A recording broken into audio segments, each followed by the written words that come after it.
Assalamualaikum warahmatullahi wabarakatuh.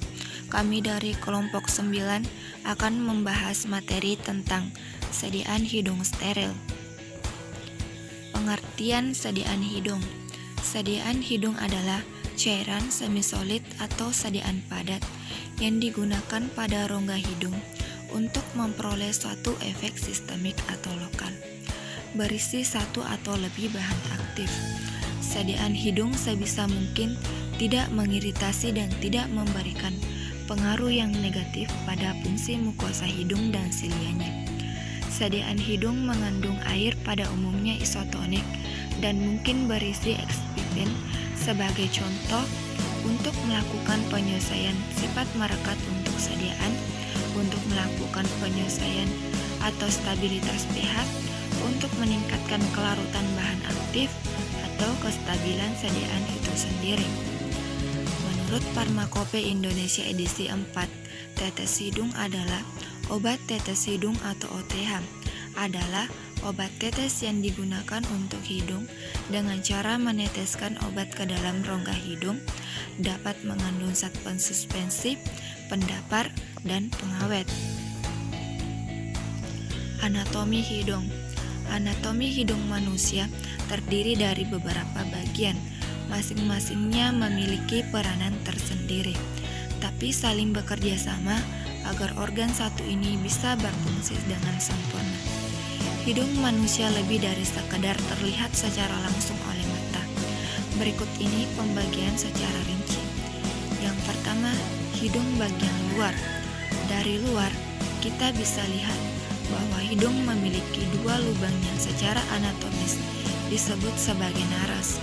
Kedua lubang hidung dipisahkan oleh struktur yang terbuat dari tulang rawan dan disebut sebagai septum.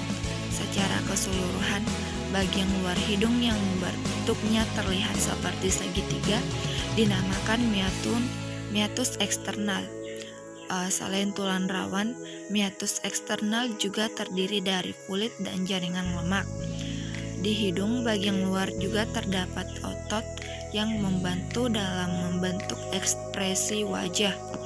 Selanjutnya yaitu rongga hidung. Susunan rongga hidung manusia sebenarnya cukup kompleks. Struktur ini dimulai dengan bagian depan lubang hidung yang dinamakan vestibulum. Area ini dilapisi oleh lapisan sel yang bernama epitelium. Di belakang vestibulum terdapat struktur yang bernama coca nasalis atau turbinate. Lalu di atasnya ada area olfaktori yang berperan dalam proses penciuman. Area ini adalah satu-satunya bagian yang tidak berperan dalam proses pernafasan. Lalu di area rongga hidung paling belakang terdapat nasofaring yang menghubungkan hidung dengan mulut. Di dalam nasofaring ada semacam saluran yang mengaitkan hidung dan mulut ke telinga bagian tengah. Selanjutnya yaitu membran mukosa. Membran mukosa merupakan bagian yang melapisi sebagian besar area rongga hidung. Lapisan ini berfungsi untuk membuat udara yang kita hirup menjadi lebih lembab dan hangat. Selain itu, lapisan membran mukosa juga berfungsi untuk menyaring udara. Proses ini memungkinkan udara yang masuk ke paru-paru sudah dalam keadaan bersih dan siap diedarkan ke seluruh tubuh. Yang selanjutnya yaitu lubang sinus. Lubang sinus juga merupakan bagian dari struktur rongga hidung. Terdiri dari 4 jenis. Lubang-lubang ini berfungsi juga untuk meringankan beban di tengkorak kepala, sehingga kepala kita tidak terasa terlalu berat. Adapun jenis-jenis sinus yaitu yang pertama, sinus etmoidal. Sinus ini terletak di area dekat batang hidung. Sinus ini sudah muncul sejak lahir dan akan terus berkembang. Yang kedua yaitu sinus maxilla. Sinus ini terletak di area dekat pipi dan sudah muncul sejak awal lahir, sama seperti sinus etmoidal. Sinus maxilla juga akan terus berkembang. Yang ketiga yaitu sinus frontalis. Sinus frontalis terletak di area dahi, berbeda dari dua sinus sebelumnya. Sinus ini tidak muncul sejak awal kelahiran dan baru terbentuk pada usia sekitar 7 tahun. Yang keempat yaitu sinus sphenoidal, terletak paling dalam dibanding sinus-sinus lainnya. Sinus sphenoidal tersembunyi di balik rongga hidung. Sinus ini pun biasanya baru terbentuk saat seseorang sudah memasuki usia remaja. Adapun fisiologi hidung, berdasarkan teori struktural, teori revolusioner, dan teori fungsional, maka fungsi fisiologis hidung dan sinus paranasal adalah yang pertama yaitu fungsi respirasi untuk mengatur kondisi udara atau air conditioning, penyaringan udara, humidifikasi, penyeimbangan dalam pertukaran tekanan, dan mekanisme imunologi lokal. Yang kedua yaitu fungsi penghidu, karena terdapatnya mukosa olfaktorius atau penciuman dan reservoir udara untuk menampung stimulus penghidu. Yang ketiga itu fungsi fenotik yang berguna untuk resonansi suara, membantu proses berbicara dan mencegah menghantar atau hantaran suara sendiri melalui konduksi hidung. Yang keempat yaitu fungsi statistik dan mekanik untuk meringan beban kepala, proteksi terhadap trauma, dan paling pelindung panas. Yang kelima itu refleks nasal. Faktor lain yang diperlukan yaitu pembersihan mukosilaris atau mukus, merupakan sekresi saluran pernapasan yang dihasilkan oleh kelenjar submukosa, sel goblet, dan cairan transudat dan jaringan sel klara. Mukus akan melembabkan udara pernapasan, menangkap dan menyingkirkan partikel asing yang terhirup, serta melindungi selaput lendir dari trauma fisik, kimia, dan mikroorganisme berbahaya. Gerakan mukosiliar paru mengarah ke atas atau faring dan dilakukan terus-menerus, menyebabkan mukus bergerak ke atas dengan kecepatan 1 cm per menit ke arah faring. Kemudian, mukus dan partikel yang dijerat oleh mukus akan dibatukan keluar atau ditelan. Baik, saya akan melanjutkan penjelasan dari teman saya. Mekanisme pertahanan hidung. Mekanisme pertahanan meliputi penyaringan udara atau filtrasi oleh bulu-bulu hidung. Filtrasi ini akan membebaskan udara dari debris berupa partikel-partikel yang lebih besar dari 10 mm. Partikel berukuran sekitar 10 mm akan menempel pada sputum nasal, konka, tonsil, dan kelenjar adenoid. Partikel yang berukuran antara 0,2 sampai 5 mm akan mampu melewati filtrasi hingga berada pada jalan napas yang lebih kecil. Batuk merupakan mekanisme fisik dalam upaya tubuh atau saluran pernafasan mengeluarkan bahan fisik atau mukus dari saluran pernafasan. Refleks batuk dengan menggunakan tekanan tinggi untuk membersihkan jalan nafas. Tekanan tinggi mendorong sekret ke atas sehingga dapat dibatukan keluar. Mekanisme berikutnya adalah refleks menelan dan refleks muntah. Mencegah masuknya makanan atau cairan ke saluran pernafasan. Refleks bronkokontristik merupakan respon untuk mencegah iritan terinhalasi dalam jumlah besar, seperti debu atau aerosol.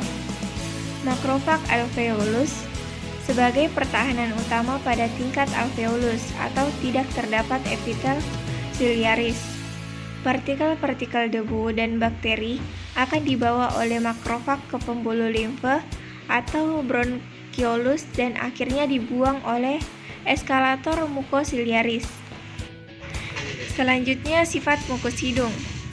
Mukus hidung atau lendir adalah air 95%, protein 3%, atau termasuk musin dan antibodi. 1% garam, dan zat lainnya. Tetesan musin menyerap air dan membengkak volume beberapa ratus kali dalam waktu 3 detik dari kelenjar lendir. Helai lendir membentuk ikatan silang, menghasilkan gel elastis yang lengket. Lapisan gel padat bertindak sebagai penghalang fisik untuk sebagian besar patogen dan bergerak pembilasan konstan mencegah pembentukan biofilm bakteri. Namun, ukuran pori dari mesh gel berarti virus kecil bisa mudah ditembus. Aliran udara yang bergolak berarti 80% partikel disaring di sini, sehingga sifat perekat lendir sangat penting. Lendir membantu melawan infeksi ketika sel darah putih dan antibodi diekskresikan ke dalam film lendir. Jumlah lendir dan cairan encer meningkat untuk menghilangkan infeksi, iritasi, atau alergen. Materi selanjutnya yaitu bahan yang mempengaruhi aksi silia hidung. Yang pertama, peningkatan konsentrasi ofloxacin sampai 50% terlihat sedikit mempengaruhi frekuensi denyut silia.